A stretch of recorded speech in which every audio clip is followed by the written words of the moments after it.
What you're about to see is the point when a scene is ready to be animated. We get together and we have a meeting where the entire animation team comes into one of the screening rooms with the director, Brad Bird, and we look at the sequence, and Brad goes over his expectations of us in animating the sequence. Oftentimes he'll get up and act out a scene, as you'll see. We typically just set up a camera in the back of the room. We're not worried about quality because it's really what's being said rather than the beautiful high quality images. It's a crucial step in our process, and we wanted to share that with you. If you've ever been with somebody who, it's funny because you can flesh these people out when you like roast marshmallows or something. There are people who like just flame it on and then throw it on there, and they just light it up and it just burns, and then they go and stick it on there. There are other people who want to get it perfectly brown without burning any of it, and Remy is that kind of guy. So Remy is all expansive, all his gestures are kind of open and like this, and Emile's all, that storm's getting closer. Storm's getting closer.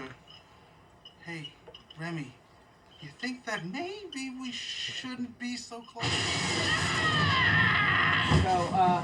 So on the Hey Remy, I think that would be kind of neat to have one of those things where he's kind of, hey, Remy, where he can't take his eyes off of the storm.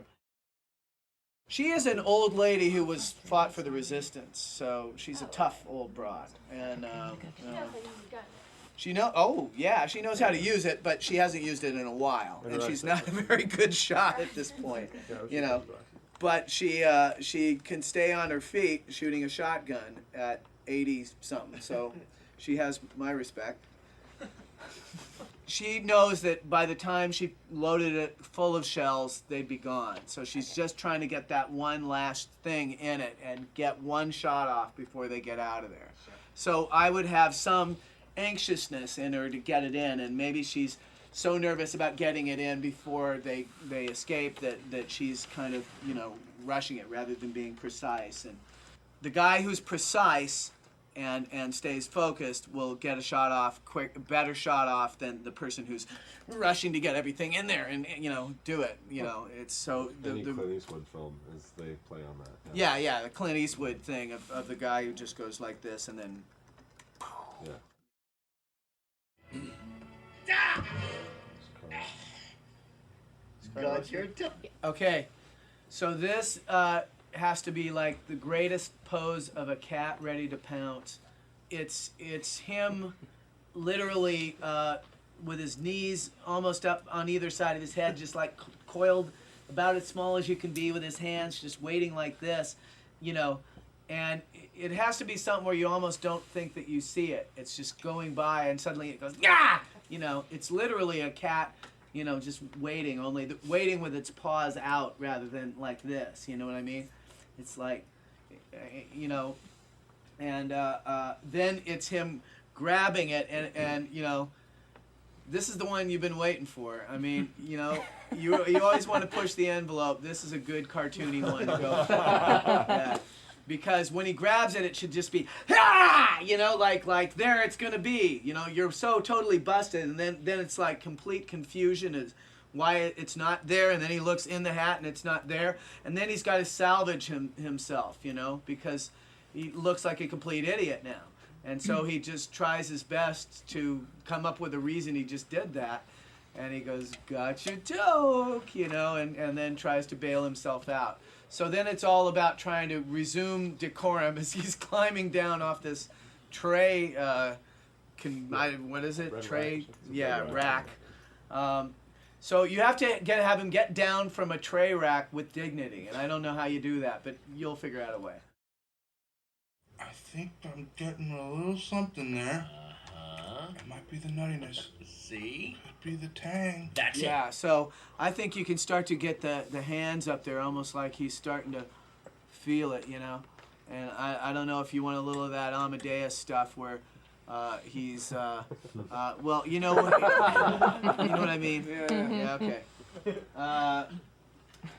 Now, imagine every great case in the world being... So I think that you want, this is Remy coming in, and he feels like he's gotten Emile to spell cat, and suddenly he's rushing into Russian literature. You know, okay, now, yeah, okay, you got Cat. You know, now imagine War and Peace, the longest novel ever done. You know, so it's way too much for Emile to take in yet. He's just too enthusiastic about this, and he goes a little too fast, and it breaks the spell, essentially. This is an old argument, and it's one that they've had, and they have at the beginning of the film somewhat. It's like Remy doesn't like certain things about being a rat, things that Django accepts and is, you know, somewhat proud of. You know, we're survivors and da-da-da, and, you know, we aren't particular about our food, and that's why we're still around as a species when everyone hates us. You know, there's a certain amount of pride about it. With Remy, it's like, why are we eating crap? You know, why do we have to? You know, I don't accept that crap is all we have to eat. Why can't we shoot for something more? So it's gone from this kind of delicate truce to old issues. And they're, you know, not so bad as you say they are. Any one of those three could be the end of the sentence, but it's kind of like when somebody else doesn't talk, you keep talking. Have you noticed that? You have to be ballsy to just let a silence hang there, and I'm learning to do that. If I don't have anything else to say, I'm learning to just kind of go. Because two can play at that silence game. And but some people use silence as a way to freak you out. You know, they'll just go like that, and most people are uncomfortable with that. That's uncomfortable, so they'll just keep talking. The traditional thing that a guy would do to a girl to kind of impress her is try to scare her a little bit so she holds on a little tighter, you know, or whatever. And, you know, to show, hey, I'm not afraid, and isn't this cool? I mean, it's a little bit of that. So it's just reversed. She's kind of gunning it a little bit and swerving around between traffic. And he's trying to act like he's having a good, lighthearted time, but he's actually a little bit afraid. So it's him kind of ha ha. Yeah, you know.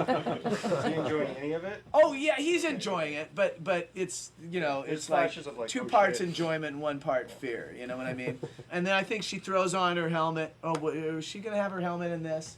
We had to have her some other time to show that she did wear it, but she's getting careless. I'm sure we're going to get letters from the Motorcycle Head Injury Society or whatever. But I'll just say, you know what?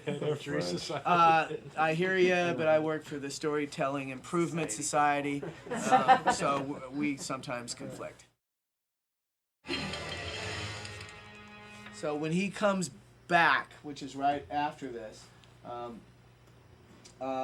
to his workplace, it's kind of with the knowledge of how thin the layer of civility is and how immediately it could go away. He's been reminded that he's not really moved up very far, that if he's outside of this little protective bubble that he exists with Linguini, if Linguini loses interest in him or decides not to do it anymore, he's back to being a rat. All of his achievements mean nothing. It's an odd scene, but I think it should be done very sincerely. I think even the Gusteau is an entity that Remy needs, and it is something that is guiding him towards a place that he needs to go. So it should be done as if this is a very, you know, a separate person that is a very caring, wise person. But what it is the caring, wise person inside yourself. Ultimately, it should come down to simple gestures and sincere expressions and all of the stuff that we do. But I think that, you know, it doesn't hurt to know what is going on the deeper layers of this, because I think that, you know, whether we like it or not, what we're doing is telling stories that, you know, we're doing mythology in a really high-tech way, but it's still mythology. What this is in the first shot here is that she is crying as she's driving. And there should be she should feel fairly uninhibited, even though, I mean, I don't mean sobbing like or anything like that, but I mean she lets down her guard because she's alone. And so there needs to be a readable expression on her face that is, you know, strong, and meaning a pose that's easy to read. Her hair is going to be blowing around in the wind, but her expression, and you know, we should not have a lot of animation in this in terms of the head should be pretty well locked in the screen, not moving around much in terms of screen space. And we should really read that she's in her own private place and she's not looking at the road, and she's thinking about you know, the fact that you know, this ride that she was on is over. Not too much vinaigrette on that sour composé. Don't let that bear blank separate. Keep whisking. Okay. Don't let that bear blank separate. So you're the camera. He kind of turns over and goes like that, you know. Okay. So yeah, he's yelling all around the kitchen as he's moving forward, and so he can yell away from camera. He can yell toward camera, but you want to have him just kind of, you know, shouting in every different direction. And it's not important that we see the stuff that he's talking about. It's just important that we know that stuff's going on all over the place. You know, he's a drill sergeant, but he's also loving this, you know, because he's getting to be, you know, the king of kings here. He doesn't have to hide. And there's something funny to me about him giving all these very sensitive food things. Yeah, and saying, gently do that, you know, in the most non-gentle way. I love him. So I think that we should just play that. I think that he's loving this, and it's like pro football. When they come out, they have a little bit of a glow. They somehow survived what was sure to be a disaster evening, and they came out of it with their skin. So yeah, they're coming out, and Remy is kind of like, you know, that went surprisingly well. Now that Emile and Django, now that the work is done, they're back on all fours. They're comfortable with being rats. But Remy is coming out up on two legs, and it's not offensive to Django and Emile that he is doing so, and so it's kind of a weird sequence because he's basically saying, I'm not a human and I'm not a rat, I'm me. This is kind of based on the idea that one thing that we heard and I read in research that was done for this project is that a lot of cooks don't like the pressure of a three-star restaurant. They get that that's where the glory is, you know, in terms of the ultimate in that industry. But if you're really all about the food, then some of that three-star stuff gets a little absurd, you know, about how the napkins are folded and how many little scratches the dinnerware has on it. And it starts getting to be not about just the food. And so a lot of them might get their 3 stars and then bail and go, okay, I did my thing. I played in the pros, and now I'm gonna, you know, just focus on food and being happy. Other than that, it's very simple. The Ego's a happier person. His manner should be lighter than we've seen anywhere else in the film. He's kind of like Scrooge at the end of Christmas Carol, you know. Brilliant lad, you know. What day is it? Oh, it's Christmas Day, sir. Oh, an extraordinary lad, you know. So it's kind of, it's not that, but he's enjoying his meal, he's enjoying his life. He's not hated by people as much.